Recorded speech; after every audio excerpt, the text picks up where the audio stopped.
Dogs Don't Tell Jokes by Louis Sachar, 16. Melissa Turbone was wearing a small round hat with straight sides and no brim. It was made out of fake leopard skin. "It's my brand new leopard skin pillbox hat," she said, then laughed. Gary didn't get it. It turned out that there was an old song called Leopard Skin Pillbox Hat. Melissa did a little dance as she sang it for him, using her croquet mallet as a microphone. "Well, I see you got your brand new leopard skin pillbox hat. Yes, I see you got your brand new leopard skin pillbox hat. Well, you must tell me, baby, how your head feels under something like that, under your brand new leopard skin pillbox hat." Abel stared at her. "Is that the whole song?" he asked. Melissa shrugged. "One verse, anyway."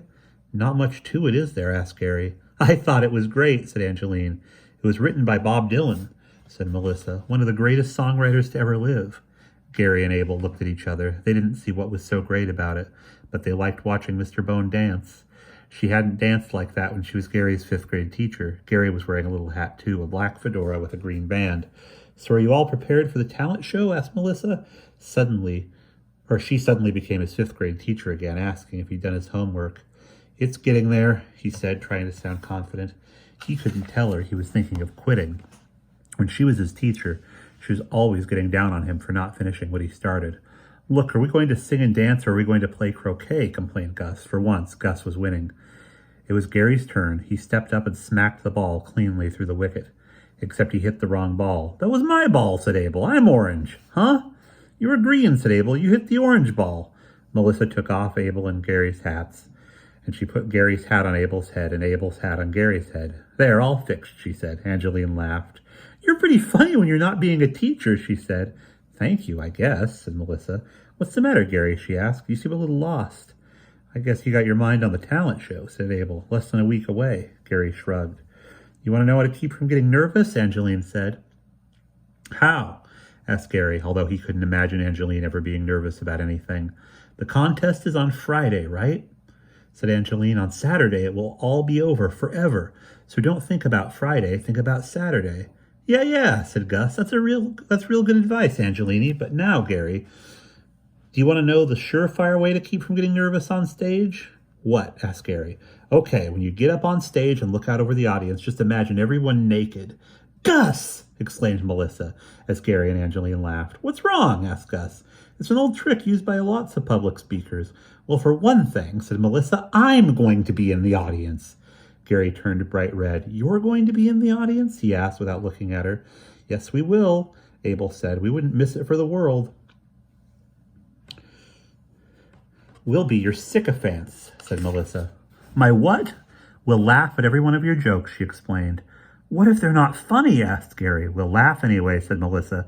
"Comedians always have friends in the audience to laugh at their jokes. In fact, some comedians actually pay people money to sit in the audience and laugh." "Isn't that cheating?" Angeline asked. "No," said Abel. "Sometimes people feel weird about laughing. They have to wait until they hear somebody else laugh before they think it's okay to laugh. So you get a few people in the audience to laugh every time you tell a joke, and then pretty soon the whole audience is laughing." Gus burst out laughing. "Ha! What's so funny?" asked Angeline. "Nothing, just practicing." They all practiced their laughs, from mild titters to loud roars. They hooted and howled, wiped their eyes, and slapped their knees. Angeline joined in too, even though she wouldn't get to be a part of it. "I just have one question," said Gus. "What?" asked Abel. "How do we know when Gary's told a joke?" Gary looked up at the sky, and Melissa punched Gus's arm. "Dog ears!" exclaimed Angeline. "I wish I could be there." "I'm sorry, Angelini," said her father, "but the only other flight is in the morning.